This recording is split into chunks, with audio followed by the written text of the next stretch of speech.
Donald Trump took shots at all of his political opponents during a rally in Boone, Iowa on Saturday, arguing that neither the Republicans nor Democrats had anyone who could beat him in the general election. Among his targets were former Secretary of State Hillary Clinton, former Texas Governor Rick Perry, and former Florida Governor Jeb Bush. The hedge fund guys have to pay.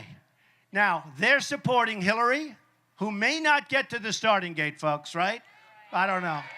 She may not get, I don't know. Who cares? It doesn't matter. I'm not worried about her. I'm worried about the first guys. You know, Perry isn't he a nice man? Mr. Perry, Governor Perry. He's gone. Good luck. Oh, he was very nasty to me. But, you know, yesterday I put out a tweet. I said he's a wonderful man and I wish him well. People couldn't believe. But, you know, when you win, everybody's wonderful, right? And I think he's one. I think he's actually a nice guy. But he dropped out. So we have a total of 16 people. Trump also mocked his opponents, talking about the tone he has been using throughout his campaign. We had a case where Hillary said and Jeb said, and they used the same word, and it was the same day a couple of weeks ago. I don't like Donald Trump's tone, his tone.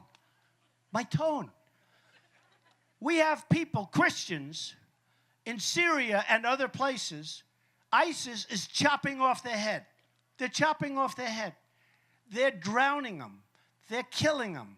If you're a Christian, you have no chance. Do you know that if you're a Christian from Syria, it's almost impossible to come into the United States?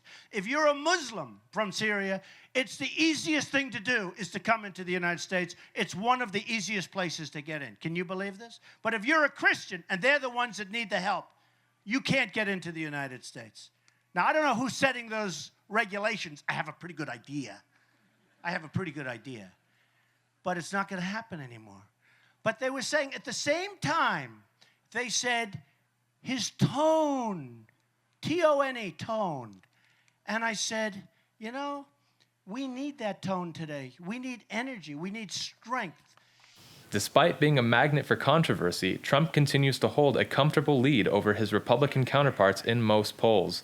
According to a recent Quinnipiac University survey, 27% of likely Republican caucus voters in Iowa currently back him.